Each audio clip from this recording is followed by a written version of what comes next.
You're listening to the Becoming Zesty podcast. We are Megan and Dr. Alex, and we're so happy that you're here. We are passionate about accelerated transformation, yours, ours, and the collective. Personal and professional for coaches, practitioners, and leaders of all kinds. Between the two of us, we seem to have done things the painful way. So let our pitfalls become your stepping stones. We are not afraid to share our raw and vulnerable truths in order to help you transform your thinking, your body, your heart, and your soul. Combining over 15 years of functional medicine with brain-based habit change to lead you to create the life of your dreams, supporting yourself through all four bodies, physical, mental, emotional, and energetic, every step of the way. We are transformation accelerators, wholeness cultivators, empowerment experts, speakers, authors, mentors, and change makers for a more loving world.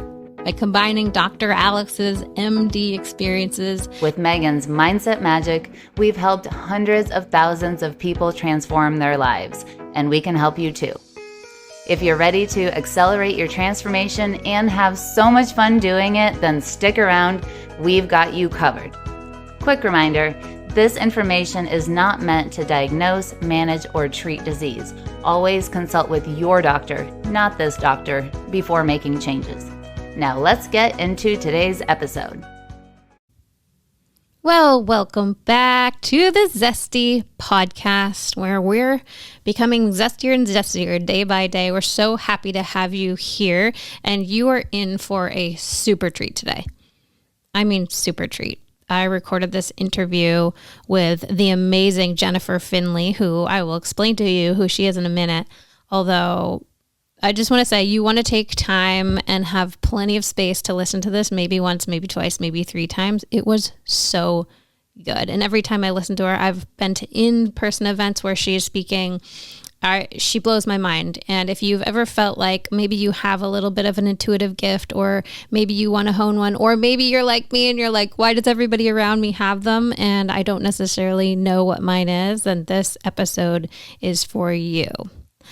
Before we get into it, I just want to make sure everybody knows that the next time you can hang out with us in person is January 19th and 20th in Virginia Beach. Come on down to my part of town. We'd love to have you there. Early bird ends on December 10th, so make sure to get your tickets. It's only $197 for a 2-day event. This is essentially, maybe 15 minutes of Dr. Alex's time you'd get for that as a pain doctor. So we made the investment to be really, really reasonable because we are wanting to have the most amazing space for connection, and we want you all there.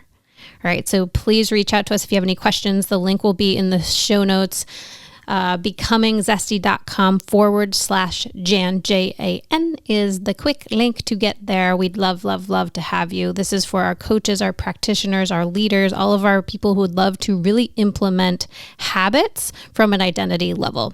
So after the 2 days, we will have dropped beliefs that are no longer serving you. We will have set you up so that you can go back home and dig right into that next step, that thing you know you need to do. It's the idea that a lot of people come to us and they have all the lists and they've had plans laid out for them, whether it's in their health or whether it's in their business, and there's something just stopping them from implementing. There's something that keeps them questioning, like, but do I know enough? Can I help people? Can I really do this? It's scary to be vulnerable and visible. So we help you remove those blocks that are actually keeping you from sharing your gifts. So we would love to have you join us for those 2 days. All right, so Jennifer Finley, when I got to interview her, I had so many great questions because she has impacted. I share a little bit about how after I heard her story, we started implementing sending psychic messages between me and my daughter, and it has been such a cool process. I have to admit my daughter's way better at it than me, although it's really opened my eyes, I guess, very literally, to what we have the ability and capacity to do. So the cool thing, the reason I wanted to interview Jenny specifically, was because I really love the way she combines what I'll call like the woo or spiritual practices or intuition with the very functional other side of the brain, like the very business practical. She is very much an organized leadership style. You know, if we're doing a presentation, she said, of course I have my notes. Of course I have my PowerPoint. It's all laid out. So it's a really cool combination to me because I often see one or the other. I often see this very like, I'm very intuitive and psychic and I'm go with the flow. And then on the business side of things, I can commonly see that left out, or it's just this very specific, like this is how you do business and there's just an algorithm and it doesn't matter about the universe. So I love that she brings it together. I will just read you her amazing bio, and then you will understand why and how she is able to bring this together. So she is a performance and leadership coach and co-host of the Mind Your Business podcast alongside her partner, James Wedmore, which, as you all know, is our mentor and someone we absolutely love to learn from, and now Jenni as well. So she is the growth team manager for Team Wedmore, the head coach for James's Performance Mastermind, and program director for the Indispensable Leadership Academy. Previous to joining Team Wedmore, Jen spent 12 years applying her skills in people development at Lululemon Athletica, an internal leadership coach and manager, leading the performance of multi-million-dollar retail business and reliably delivered results in teamwork and leadership. Jenni is trained in multiple coaching methodologies, including neuro-linguistic programming, Co-Active Training Institute, and currently studying at Robbins-Medinez Training. She holds 2 certifications in NLP, including one from the founder, Dr. Richard Bandler, and she has 600-hour certification training in yogic philosophy, asana, mindfulness, and meditation, and is a former yoga teacher from Equinox. She was an introduction leader for the Landmark Forum in Australia and is a Reiki master, apprenticing for many years with master healers, learning the art of intuition, energy healing, and psychic ability. Since 2008, James has referred to her as Team Wedmore's secret weapon. And I totally believe that to be true because I've seen her in action. So without further ado, let's get right into this amazing interview. Hello, everybody. Welcome back to the Becoming Zesty podcast. I have a very special guest here today. Jenni Finley is with me. Hi, Jenni. Hi, how are you? Such a pleasure to be here. I am doing fabulous. I am beyond excited about this conversation we're about to have, and you all are going to find out why in a minute. It's such a good topic. So a little backstory to just orient you all to why we're here today and what we're doing is, so I think I've heard you now speak 3 times on a live stage, Jenni, and train.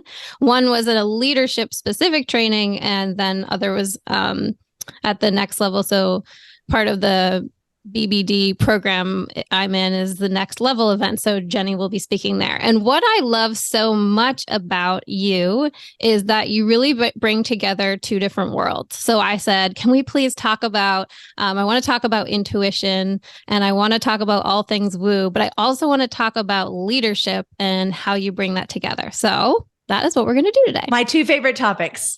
Can't wait. Yes. Right. Okay. So let's just start, Jenni, if you can just share a little bit of background. If you want to start maybe with the intuition piece and then also kind of background of leadership, but let's start with the intuition piece. Yes. My background in intuition? Yes. Yeah. So like, how did you come to learning about this? Why do you care about it? That kind of thing.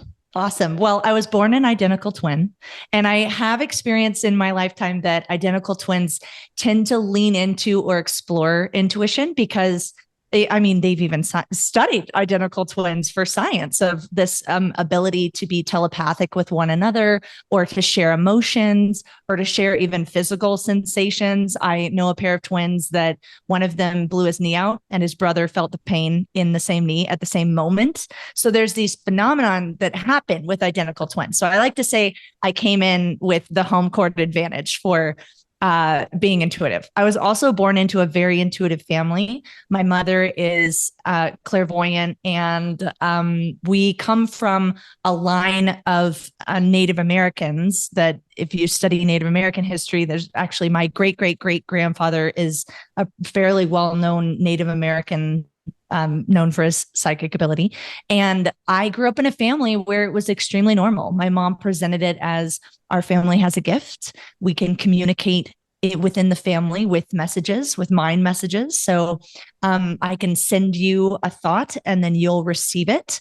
And it was quite normal as a child for my dad to just walk in, having come home from work, and say, I stopped at the store and I bought milk and bread. And my mom would say, oh, good, you got my message. And this is before text messaging. So she would just send us telepathic messages. And my grandmother was the same way. So I grew up in a home where it was celebrated, encouraged. I remember my first memory of being intuitive was when I was 4. I lost something that was really important to me. And I asked my angels where it was. And I received a message in my left ear, and I went and I found it. And when my mom, who was helping me look for it, said, how did you find this? I said, oh, I asked my angels. And rather than going, you what? My mom said, oh, very good. You're talking to them. So it was very conditioned and encouraged. And then when I was in my 20s, my father had gotten ill and no one could really pinpoint why. We knew it was something neurological happening. We knew it was not his cancer returning, but he was ill and the doctors were perplexed. So I started exploring what are these alternative healing modalities. My mom went really into nutrition and alternative homeopaths, all of that natural medicine. And I met a Reiki master. And when she explained to me what Reiki was, I was actually teaching fitness in Los Angeles, and she walked up to me. I did not know this woman. I saw her and she looked like a living fairy to me. She just had this beautiful energy around her. She's had this very long red hair down to her waist. She looked like a character out of Lord of the Rings in my world. And she walked up to me and she hugged me and she whispered in my ear, it's not your fault that your father's sick. And I just burst into tears because I hadn't shared that at work. I was a fitness instructor. You didn't bring that into the gym. And I asked my boss, who is that? And he said, oh, that's my best friend.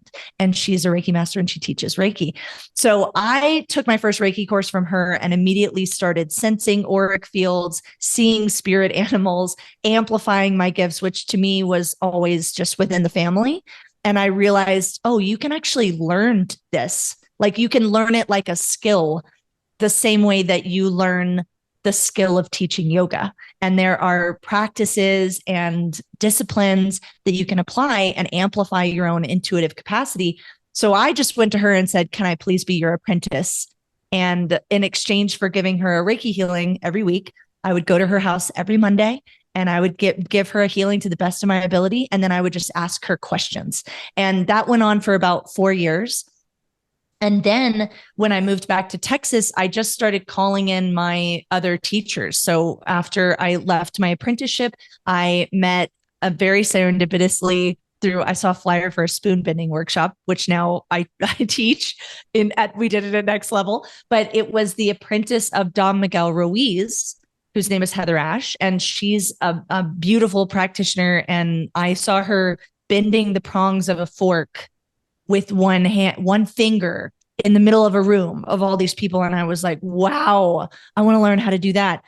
And so she was a mentor for a bit. And then I discovered Richard Bandler and got really, really into NLP. And I think when I learned NLP, that's when I started to cross the worlds of like intuitive with how you can reprogram the mind. And I started playing around with how can you use neurolinguistic programming with meditation and yoga to support my students learning yoga or getting into a meditative state. I used to do embedded commands when I was doing my yoga cues because I found people responded to the cue better. I'm like, why are they not understanding this pose? And I would swap out a NLP tactic and just kept going down that path of like, how many books can I read? How many courses can I take? Who's going to show up in my life as a teacher? And eventually that led me to the shaman that James and I work with, Don Javier.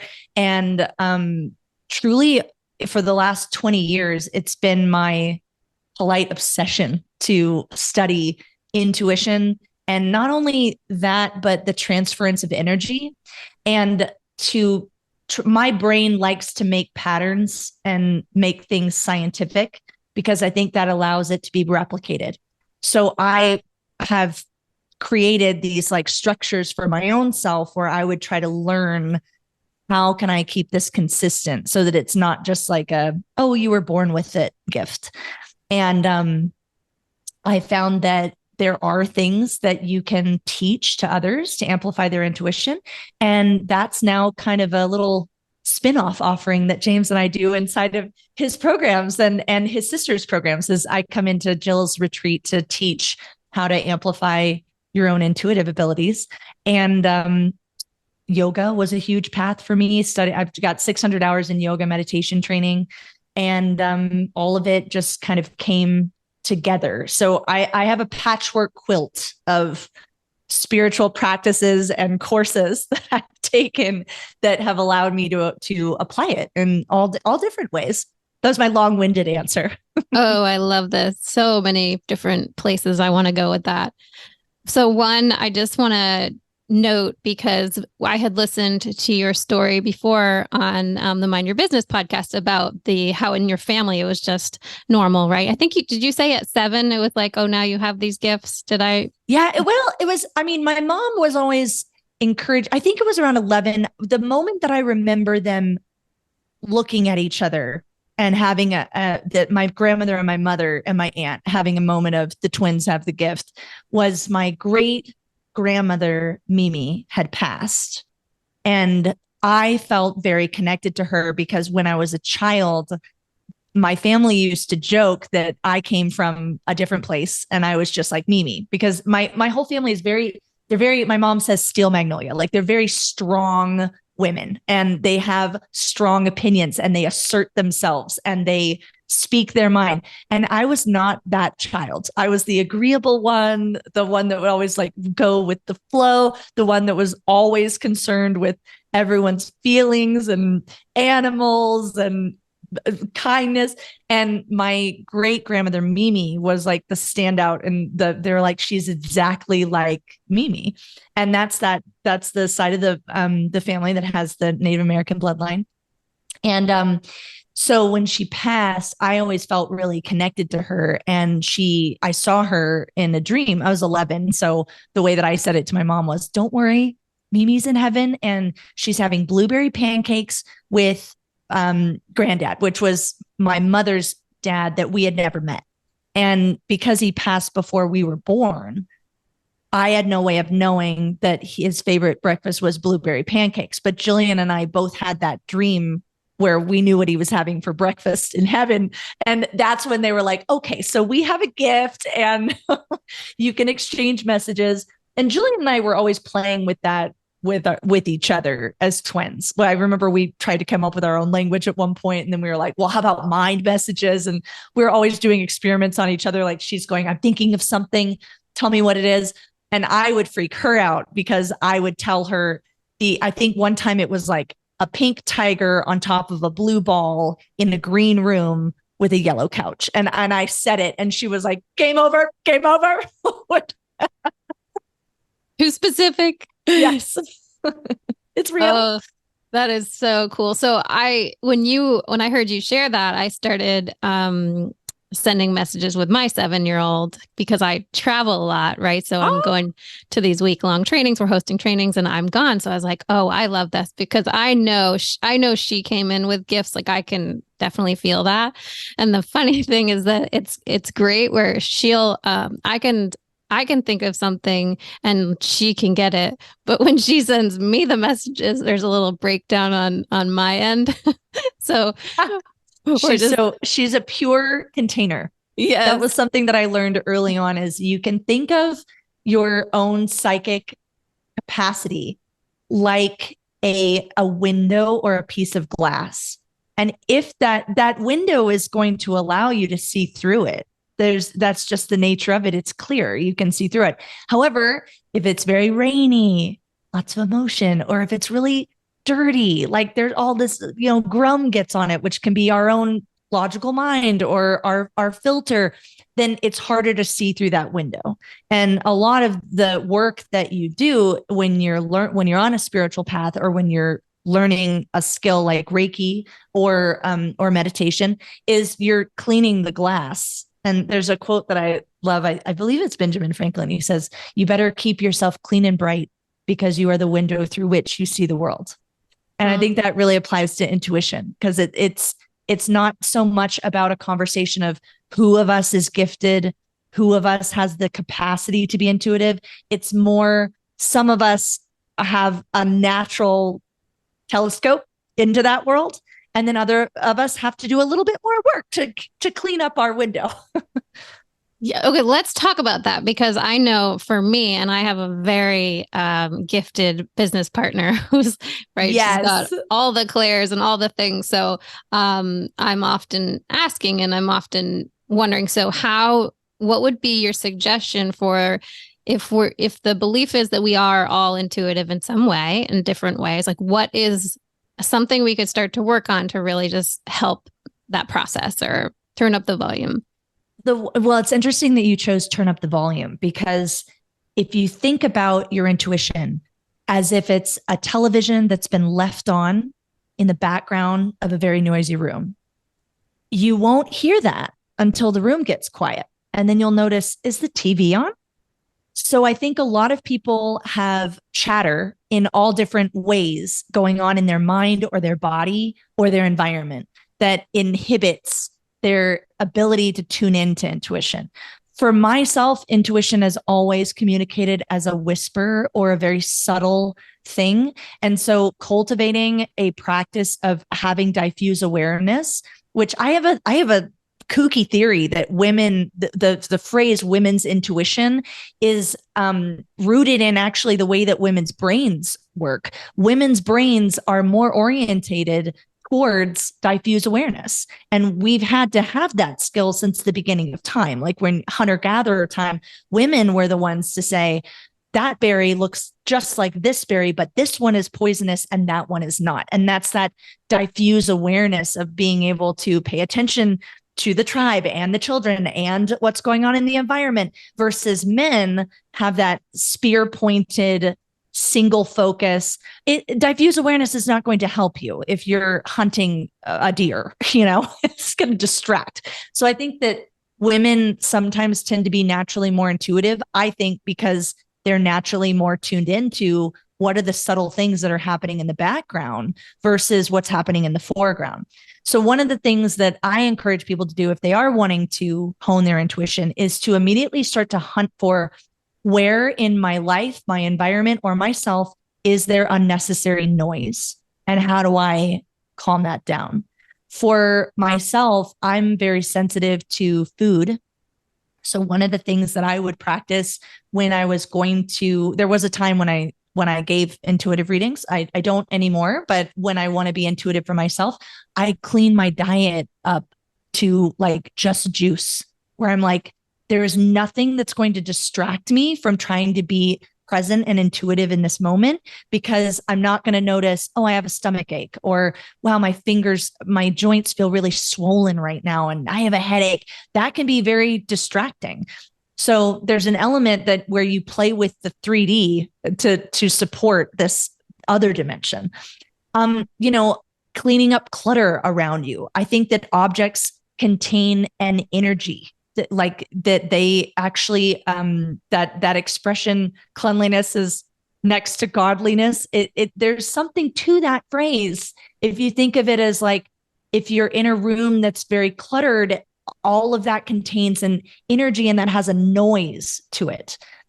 I'm clairaudient. So when we walk through James and I love to go antiquing, and I have to be the one that says yes or no to the antique shop, because when I walk through the aisles of an antique shop, I can hear the voices. I can hear, it almost sounds like a radio station that's moving through channels really fast. Like sometimes I'll hear children playing, or I'll hear like soldiers in the war or gunfire or something like that. And one time we went into an antique shop that had lots of memorabilia from 1930, 1940 during the World War. And I'm getting chills just thinking about it. I had to immediately leave because it was too loud. And it's like that. It's like if you have so much stuff that has emotion around it, or it has a history to it, it can actually be difficult for you to tune in So when you're starting to be intuitive and you go to a meditative place of, I really want to ask questions and I want to get some guidance, go out in nature or put yourself in a sacred room where there's limited clutter so that you're eliminating the noise. And then being able to quiet the mind, I think, is really like something that you need to go to the gym for. You know, you got to get into some sort of practice that practices quieting our thoughts. And there's not a lot of things in our Western society that encourages that. In fact, when I was teaching meditation, it was actually really trendy. This is 10 years ago, I think, for people to say, running is my meditation or washing dishes is my meditation. And it's not that those things can't be meditative, but there is something to sitting still and being quiet that allows the mind to do something that it's not used to doing. And I noticed that my mind is a lot like a rubber band. If I can stretch my attention capacity, if I'm regularly stretching it, but if I stop, my attention snaps back to like 10 seconds. And what's in our environment now is very fast moving things where do you go where there's not music playing these days? Or when you're watching television, which a lot of people watch TV, that wasn't think about how long television has been around. And if you think back to like the 1900s, no one's sitting in their living room watching Netflix for 8 hours at a time. And one of the things that James and I learned in film school that I think is so interesting as related to intuition.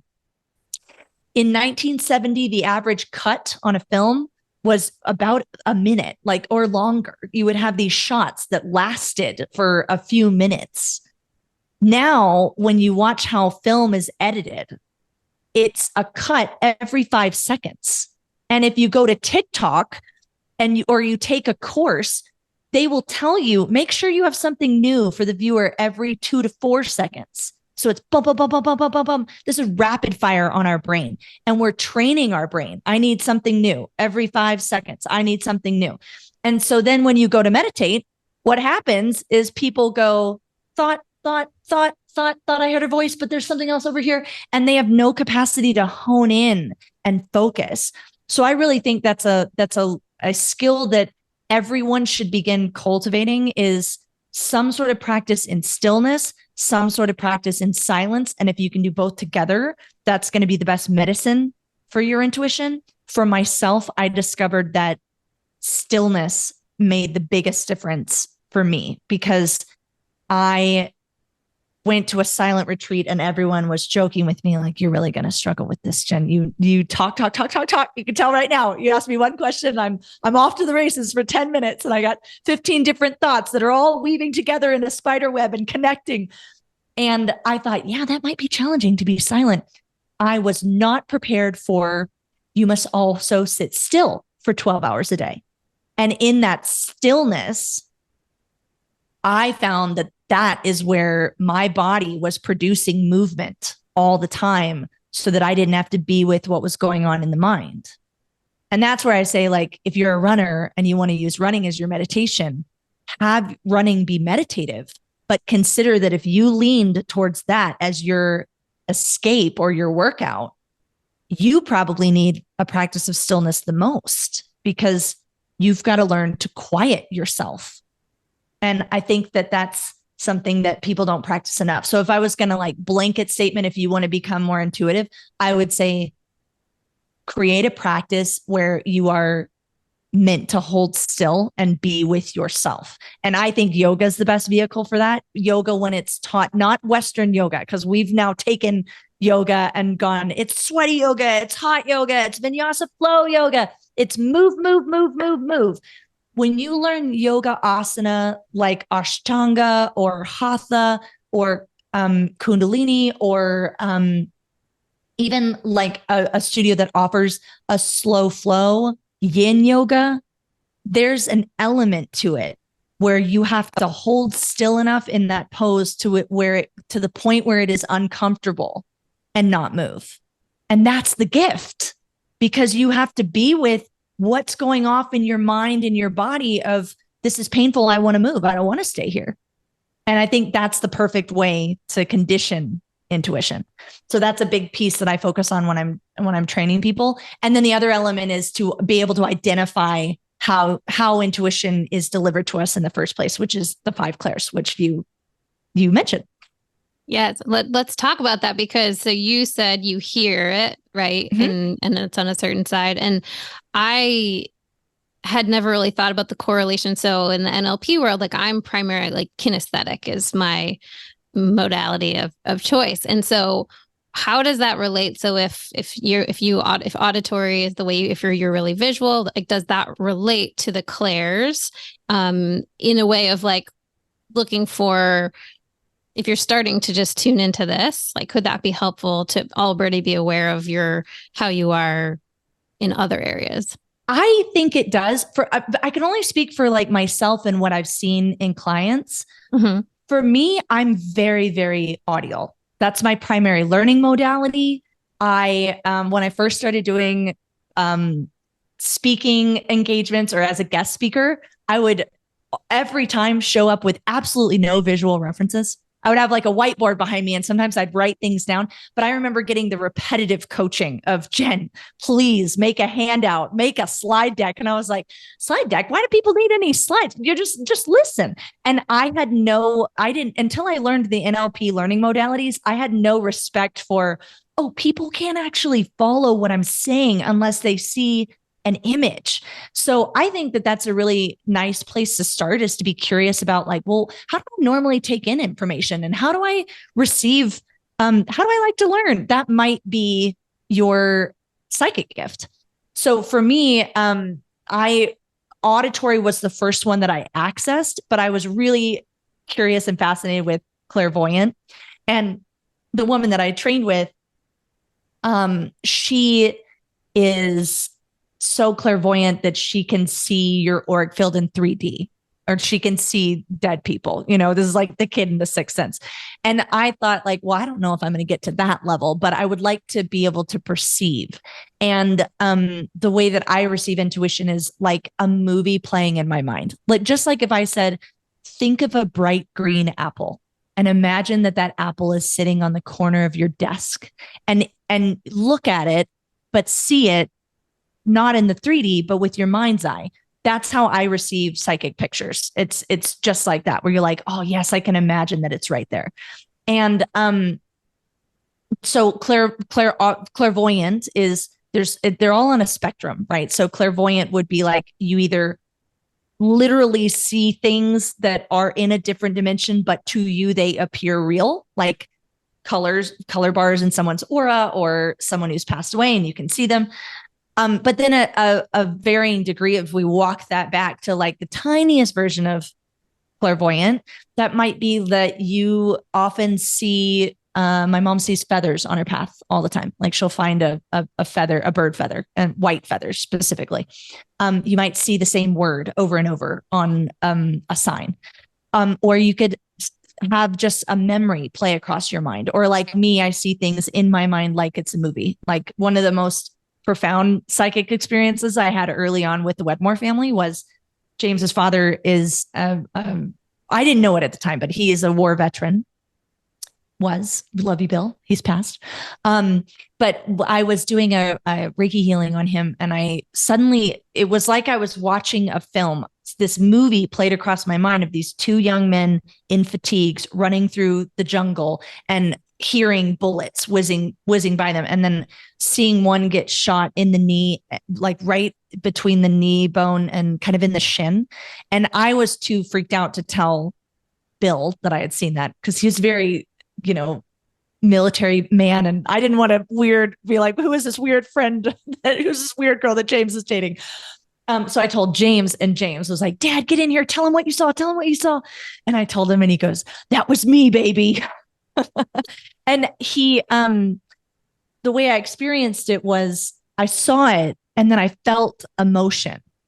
And clairsentient is you can feel for others. So sometimes they go together. So there's 3 in that story. I heard the jungle and I heard the bullets and I saw what was happening. And then I felt this overwhelming sensation of guilt come into my body.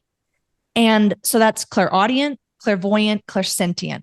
And what Bill shared that he hadn't even told James was, I was injured in the war. I was shot in the shin, but I was running beside one of my best friends and he was fatally wounded. And I felt guilty that he was shot and killed my whole life. And that feeling of emotion when I was doing the healing and I reached that point in his body remembers that wound. And that's phenomenal that like the body has an intelligence to it. And I was seeing that scar tissue. I was seeing the story around how that happened to his body.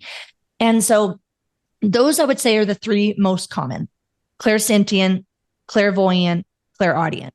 Clairaudient is going to be like, if you hear, oh, that's so funny. You're the third person to say that to me today.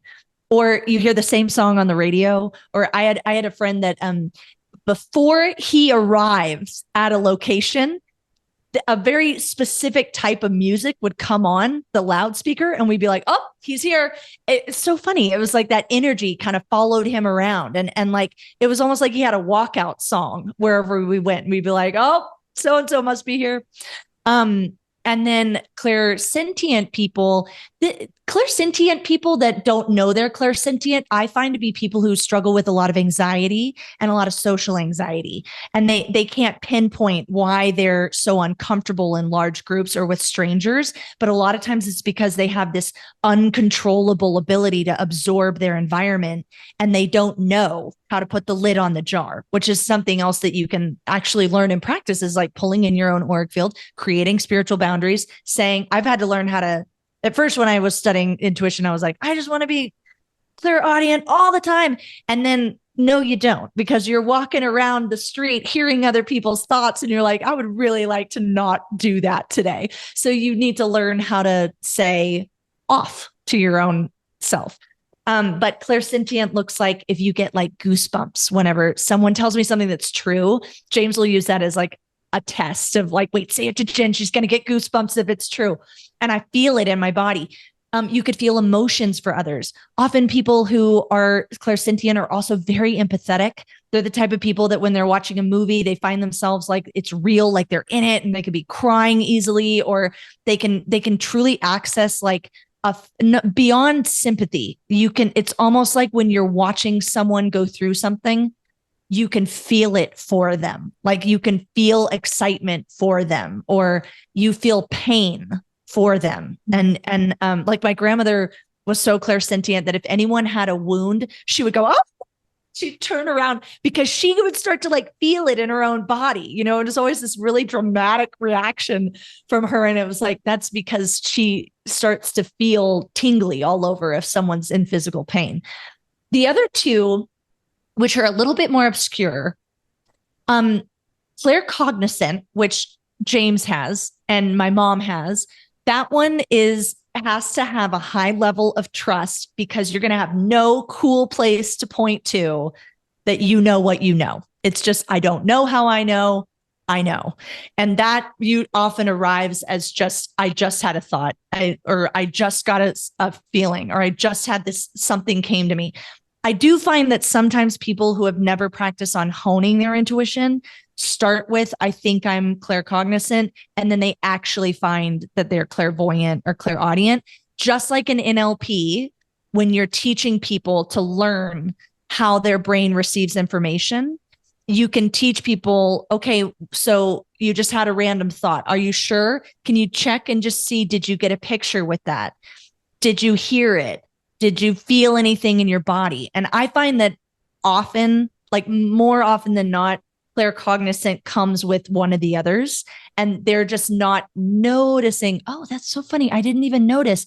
Yeah, a really quick image of a bird flashed, and then I heard the word bird, and I'm like, okay, so that wasn't just like a random download. You did receive two things through your brain, and mostly our brains go audio, visual, kinesthetic, one of those three.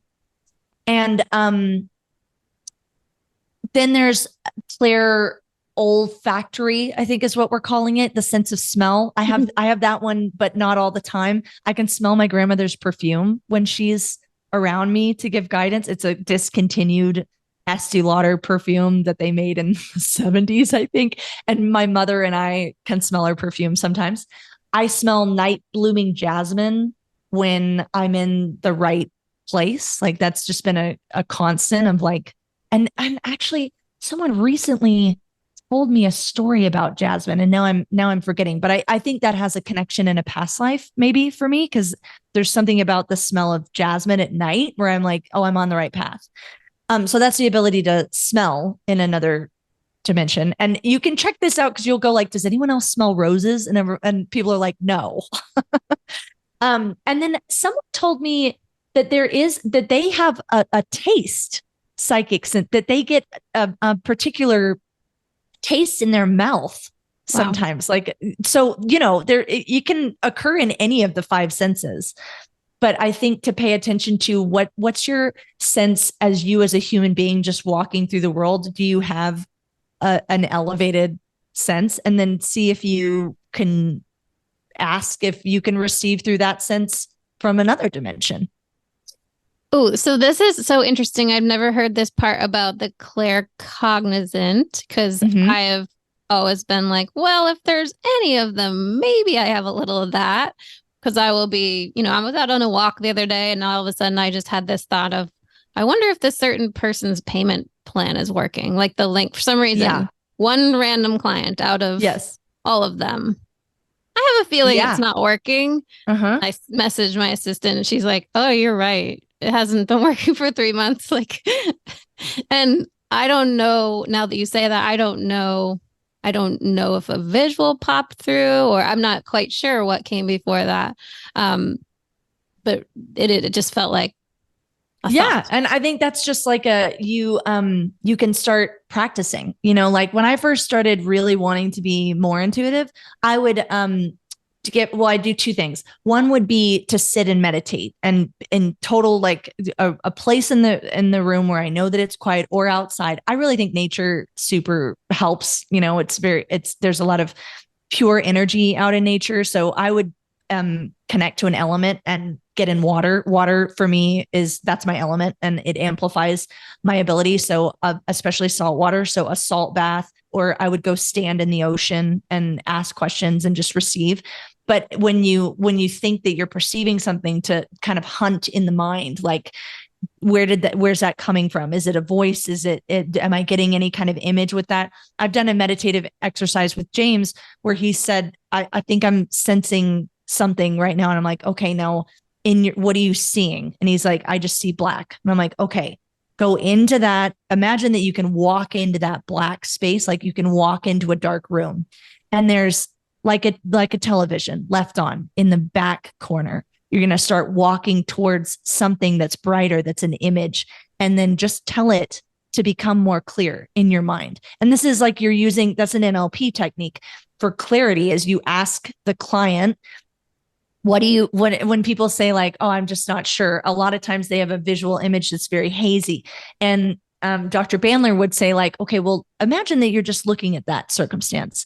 And now you could turn up the focus on a camera. You're just going to bring that into focus and bring it a little bit closer. And you play with the mind's ability to have perspective with images.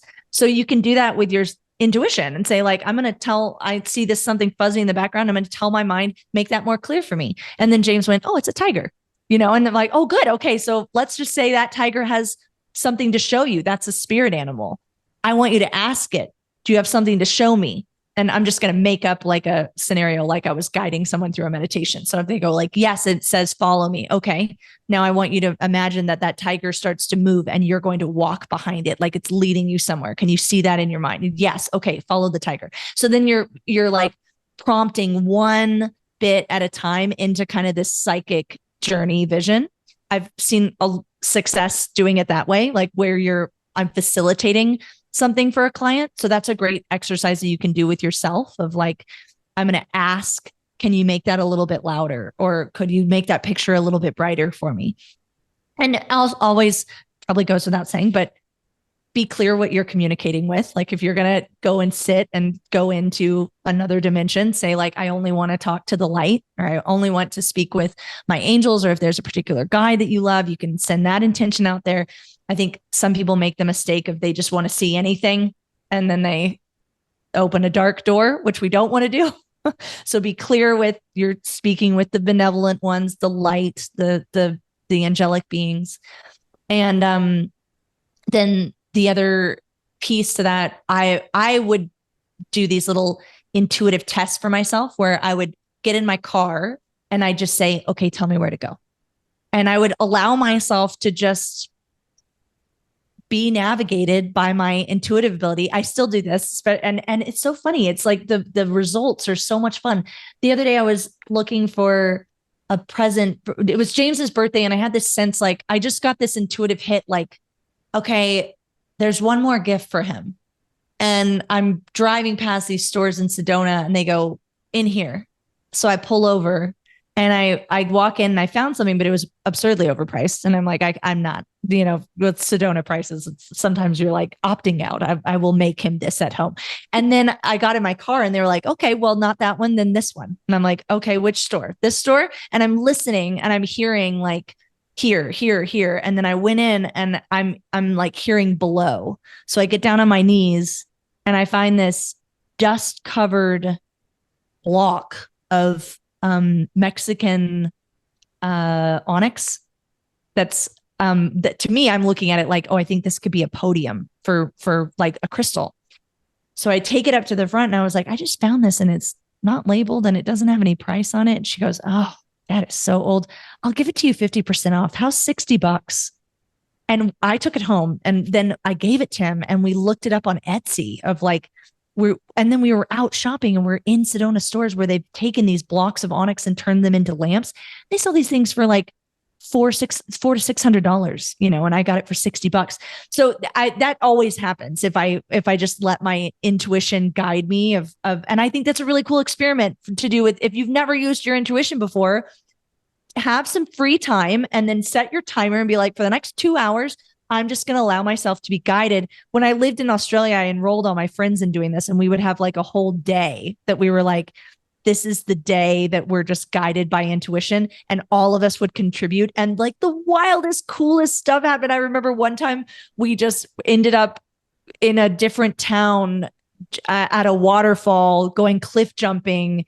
And then we were looking back on the day going like, could anyone have guessed that that's the turn our day would have taken? And we were just letting spirit guide us. So I think that's a really beautiful practice. And then you can reflect back and recapitulate, like, what was the strongest for me? How was I receiving things? Am I getting images? And I truly believe that all of us could tap into all of the clairs.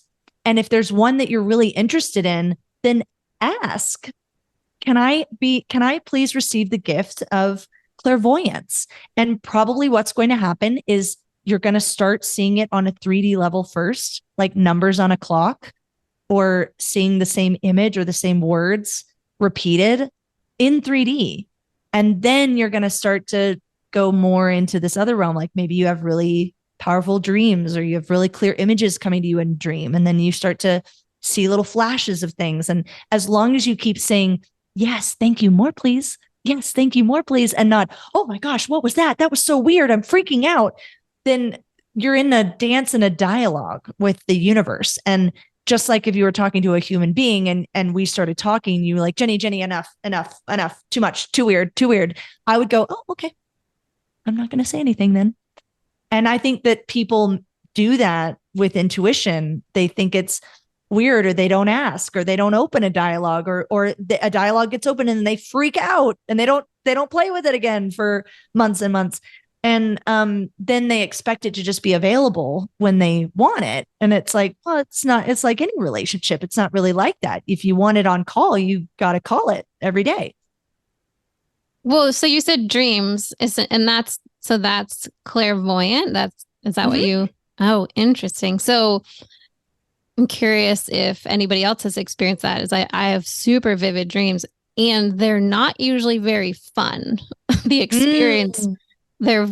They're falling off cliffs and lots of really fun scenarios that my brain creates. So what would you say in a case like that? It's like, okay, I'm getting them. I'm seeing it. And it's not necessarily the visual that I'm wanting to enjoy because I wake up in that feeling. And when I lay back down at night, the next night, the dream from the night before comes right back and I have the feeling again. Okay. Oh, this is a great topic. Okay. So first, if you are a dreamer and you have vivid dreams, I would really encourage you to start digging into some Jungian dream analysis. We have all different types of dreams. So there's prophetic dreams or dreams that are psychic and predicting the future, trying to deliver us a message. But then we also have dreams that are our subconscious mind trying to work through something that it didn't get to finish during the day. You know, like if you had a really anxious day and you go to bed anxious, you might have a dream where you have to take a test and suddenly it's a pop quiz and and no one told you and now you don't have a pencil and and that anxiety manifests in the dream. So one of the ways to start analyzing the dream is to first say, what was the primary emotion that I experienced in the dream? Start there. Like, what did it feel like to be in the dream? And then for the archetypes or the images that were in the dream, what do those images or archetypes mean to me? Because what it means to you is what it means to your subconscious mind, not necessarily like what does it represent out in the world? Like sometimes people will say, it's so weird. Sometimes like a celebrity comes into my dream. And in Jungian dream analysis, you would say, okay, well, who does that person represent to you? And they're like, oh, well, she represents success and hard work and creativity. Okay, interesting. So that's an archetype for you. And that is those qualities entering your dream. So for me, I have noticed that there's a difference between my guides or my psychic intuition sending me a message, and that dream happens like it's in 3D reality. It's like it's in HD is what I call it, an HD psychic dream. And then my other dreams can be kind of like more fuzzy or hazy, or like I can't remember pieces of them. And that I explore more in the realm of like, what was the message that my body, my mind, my psyche was trying to deliver to me? And a lot of times if a dream is recurring, it's something that energetically it's like trapped energy. Like your body is the jar that's trapped this energy or lesson in until you learn it. Like for instance, when I first started practicing Reiki, I had this recurring dream that I had since I can remember. I mean, like since I was 5.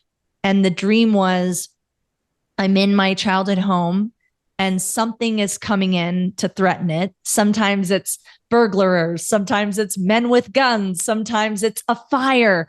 And I have to get my family out one by one by one. And I can only sneak them out the window one at a time. And I always wake up before I get out. And in the Jungian world of dream analysis, we started to unpack this. And there's a theme there of being the martyr, of martyring yourself for others. I'm going to sacrifice my own safety and my own self to make sure they're okay. And then the question goes, well, are you doing that any place in your life? And I was like, absolutely. I can give you 10 examples today of my mom needed this, my dad needed that, my sister needed this. And I told myself, well, you can't have that because they need this. And so then I had to go about the work of going to ask them, is that really true? Or have I gathered false evidence for this? And I was in this conversation with myself of, I can't have what I want because other people need things that are more important. And they didn't want me to live that way. So then I have to give up this identity of the martyr. And what am I getting out of being the martyr? Well, I get to be the self-righteous one. I get to be the kind-hearted, compassionate one.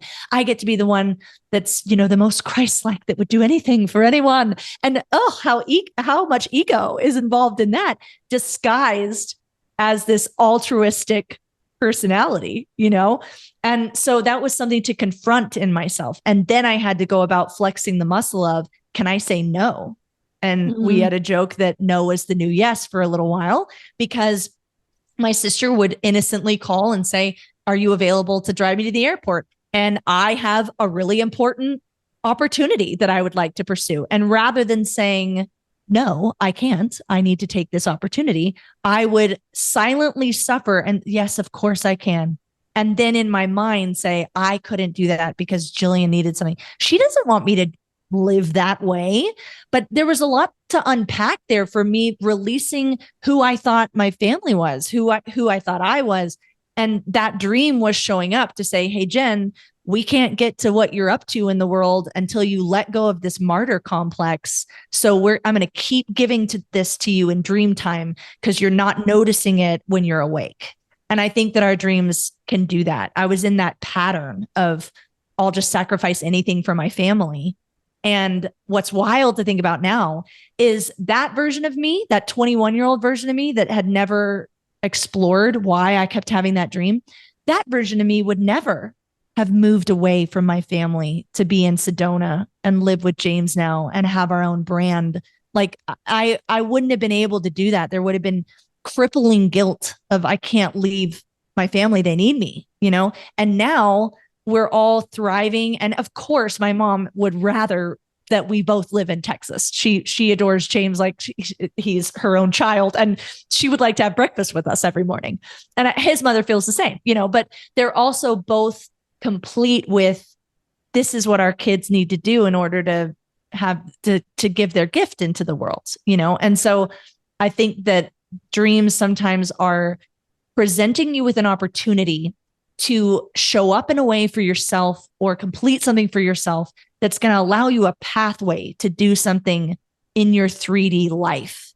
So if you have a dream that recurs and recurs and recurs, having someone that you can unpack that with, and what do you think this means? Like recently I've been having these dreams where I'm working in film. And James and I were like, isn't that so interesting? Like, okay, what does film represent to you? And I'll wake up and I go, but I know that I don't want to be in film. Like if someone was like, do you want to go make a movie? I don't think that's what I like what we're doing. And he's like, okay, but what does it represent? I'm like, okay, well, it definitely represented a time in my life that was so playful.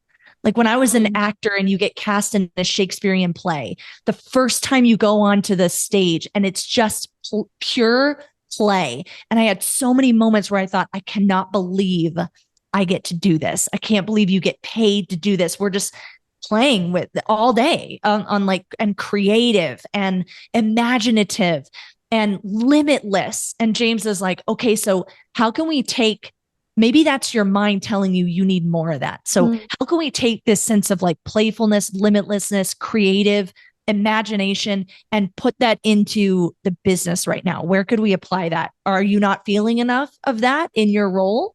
And then that's for me to go, not immediately answer, not just go, no, I love what we're doing. I need more of that. To go, you know what? Let me sit with that and like chew on it for a couple of days and then see where it takes you. I've definitely coached someone in a dream before where I've said, oh, I think maybe it means this. And then they'll come back. James's sister is really good at this. She'll come back and go, I sat with that. And I think you're onto something with what it made sense in a 3D realm, what you were saying it meant, but I sat with it. And for me, what it meant was this. And I went, okay, I mean, you're the only one who will know because it's your dream and your dreams are communicating with you in a way, I think, to propel you towards your higher self. Well, I love that you transitioned here, Jenni, because I want to map this over like from the amazingness of using your intuition, or maybe it's what you learn in a dream and applying that to something like leadership or, for all our entrepreneurs and our coaches. I know it's a huge part of how you operate and the whole James Wedmore company operates. So can you tell me, can you kind of make a pitch for people who aren't on board with how amazing this could be for the leadership and business side? Like, how do you use? Well, I will say I think James and I both compartmentalized it for a long time. It was like, this is my intuitive side and this is my business personality. And actually, when I first started leading at Lululemon, that was where I first started. I put my hand up and I'm like, I want to be a manager. I want to be a leader. I found that everyone on my team knew me as like the resident psychic. And it was actually becoming a problem because then instead of being able to have these conversations with people about the business, it was like, yeah. Let me transition to the guy that I'm dating right now. I need what do you think? Is this good? I'm like, whoa. Now we're distracted and they don't think of me as like an authority. They think of me as like the soothsayer on the team or the hippie. And so I remember when I moved, I got promoted and I moved to a new team and I thought, I'm not telling anyone that I'm psychic. And I didn't for like a year until one of my direct reports told me, I feel like I really don't know you very well. And I would really like to get to know you. And I thought, oh, that's pendulum swung the other way. I actually had a problem of being too close to people, being too good of friends, that it's like, well, Jenni's the good cop. If you need a bad cop, you got to call someone else. And I didn't want that to be true about my leadership. So for anyone listening, I think it's okay if while you're trying to find the equilibrium between these two worlds, it's okay to have a period where they're separated, but the pitch for why you would use it is because on a daily basis as an entrepreneur or as a leader. And wouldn't it seem natural and obvious and like a good idea to involve the universe or perhaps a divine intelligence in those decision making, so that you're not just fully rooted in your own limited 3D logic or your own ego, to be able to free yourself up and say, I think I want to move in this direction. Let me ask my intuition or my spirit guides or God or source. Is this the right move for me? And I think what's so interesting about spirit is that we humans like to operate in this black and white 3D, yes or no. Is it right or wrong? Tell me if it's right or wrong. And spirit is more, what are you going to learn? There's plenty of experiences in my life, a lot, where I feel like, on a human level, wrong choice, wrong door, Jen. However, on a spiritual level, I can look back and say, oh my goodness, that was a lesson that I was being offered gently. And I kept pushing that plate back. And so I had to learn it the hard, painful way.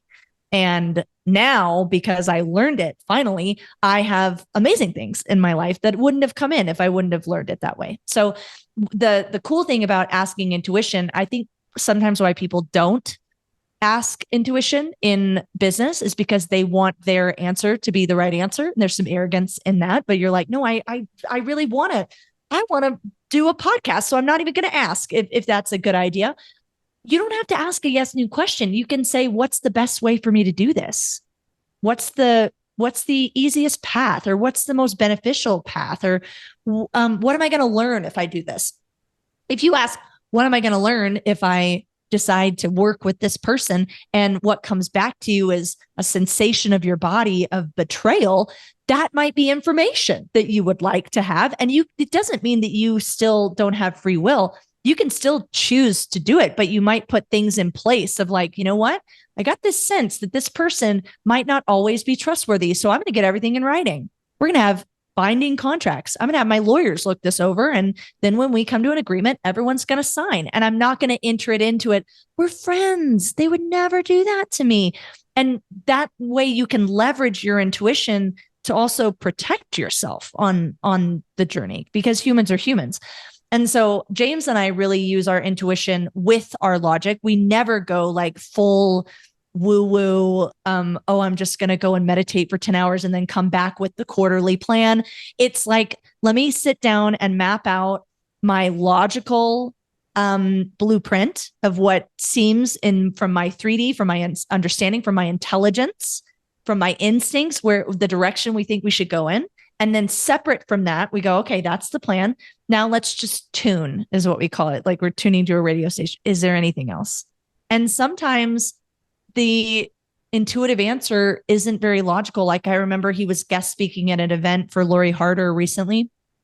And what he normally does is he has a slide deck that's rehearsed and prepared. And he had that. And then the night before, he was like, Jen, I'm really getting this intuitive hit that I should just like go in and feel out the room and just speak from my heart. Like, I think I'm not going to take my slide deck. And I was going, oh, are you sure? I come from theater. So I'm like, we are rehearsed, baby. Like you don't. Okay. Yeah. Well, you're really good at that. And he's very good at that. And he went in and delivered the funniest, most charming, engaging. I think he got a standing ovation at the end of it. Lori the other day was like, people are still talking about it. It was one of my favorite live delivered performances of James's. I'm calling it a performance because he was like on a roll with the jokes. And I actually think that if he would have had a slide deck where he's like in his mind thinking, I have to get through this content, he wouldn't have allowed himself to be so free and funny. And the humor was pattern interrupting everyone in a way where the content landed better. So that was something that he just trusted in the moment of like, you know what, we're not doing my plan. We're doing something else.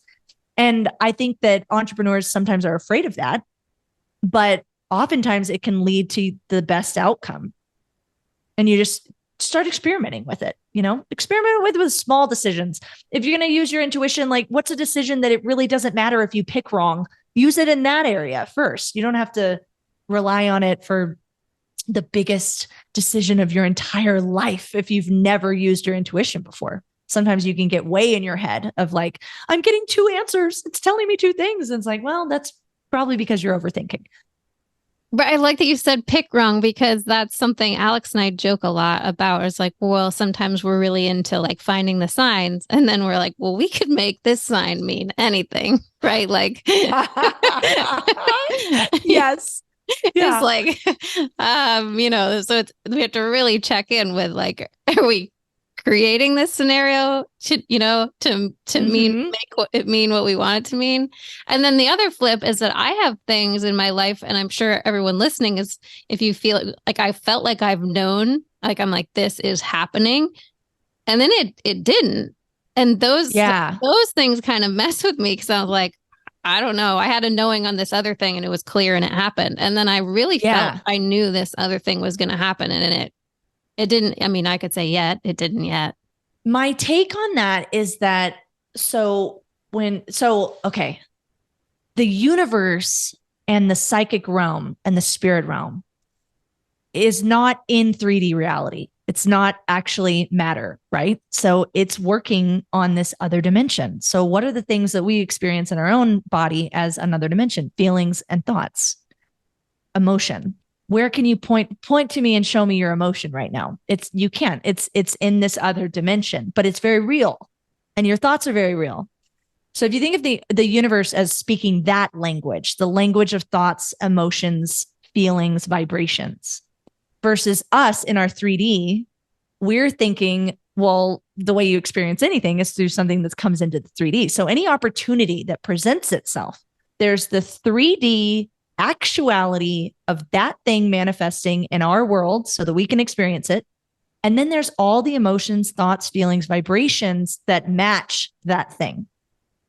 And in our 3D mind, we like to assign like an experience or a thing to like, that's the thing that's going to give me that emotion. Like there was a time in my career at Lululemon where I was up for a role, and I was convinced I'm going to get this role. This is my dream role. I had written down the vision of what I wanted my role to be, which listen to the vision. And this is like a spoiler alert. If you know what I do on Team Wedmore, you just laugh. But the vision was, I am a performance coach that is sought out by industry leaders to diagnose, identify, and deliver breakthroughs in team and performance and leadership.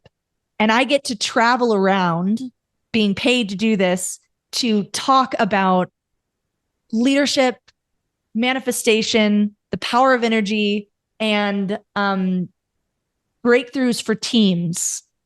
And I am the one that when I walk in the room, they know the breakthrough just walked in. That was my vision. And this role that had come available at Lululemon was a role that traveled all around the country. And we were paid to now cause a behavioral change in teams because we were changing the way that we did something on the sales floor. And they were looking for 4 people that were going to go to all the North American teams and teach this new thing and cause this new transformation. I'm like, this is a match. This is perfect. This is exactly what I said I wanted. Here it is, this opportunity. They're interviewing hundreds of people. It's being whittled down. I'm in the last four, and I'm like, this is great. There's 4 roles. There's 4 people. I'm in. And then I get the phone call that's, Jen, our budget got cut and we're only choosing 3.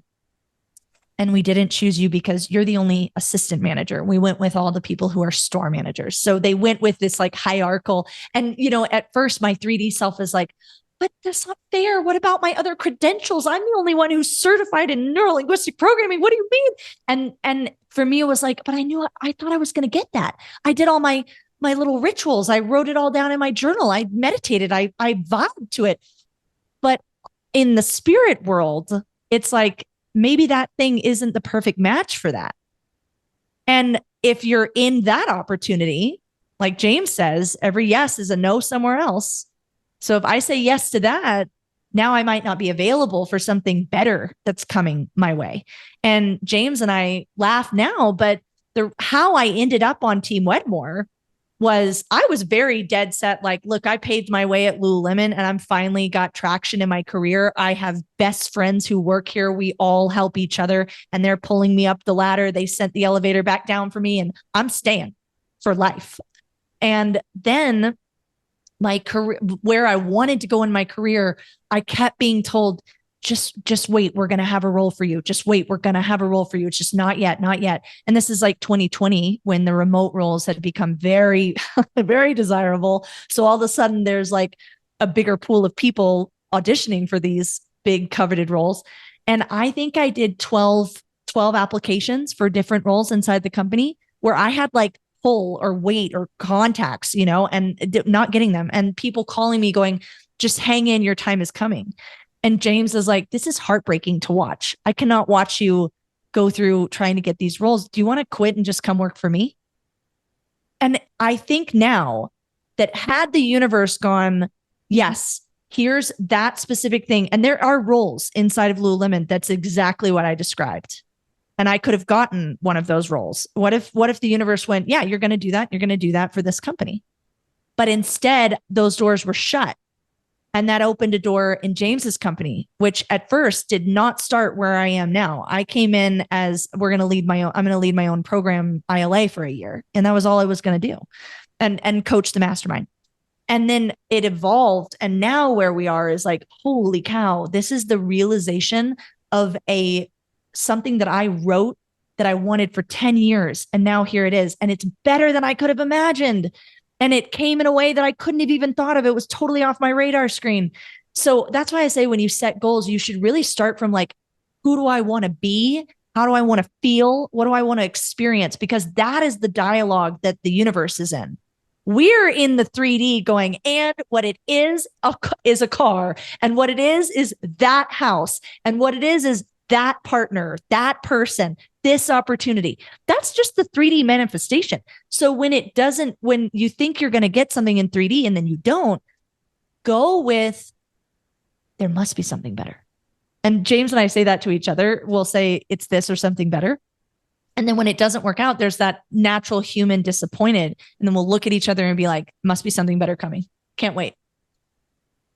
Oh gosh, I got chills when you told that story. So thank you. That's such a good reframe for it's not here yet, or I clearly saw that thing and that thing has not arrived. So yeah. And you know what? Sometimes if you're powerful enough, you can force it. And I've tried that.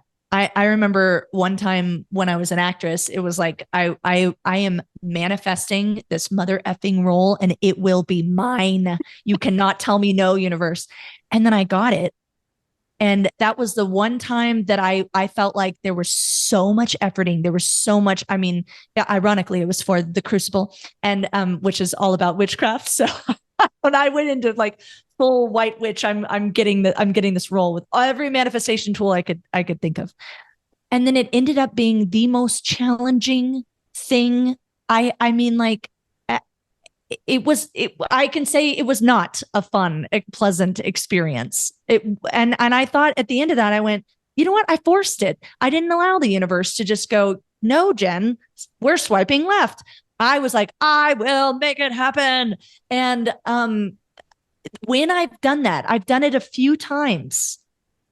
It just doesn't hit the same way as when the universe, when you go, you know what, that's okay. If I don't get it, then I know something else is coming in. And it's a bummer when you like force it.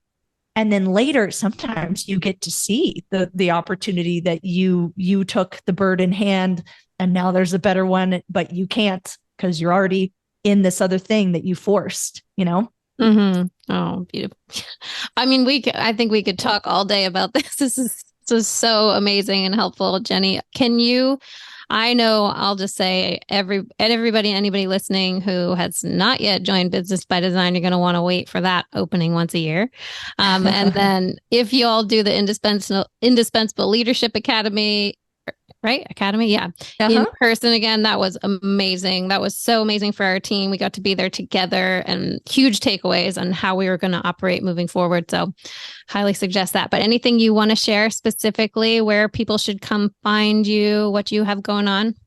Well, if you're already in Business by Design, because I know a lot of your listeners probably are, there is a live event that James does once a year, and it's coming back live. Yes. And that event, we are going to do some really cool woo-woo stuff with, I know the guest speakers with me on the stage. So if you're looking for some intuitive experiences that like, if you don't already have a ticket, it's almost sold out, but be at that event because there's going to be some, I don't know if I'm even allowed to say what we're doing, but there's going to be some surprises that if you are into this conversation, you would not want to miss. And then if you aren't there, you're going to be like, no, why didn't I go?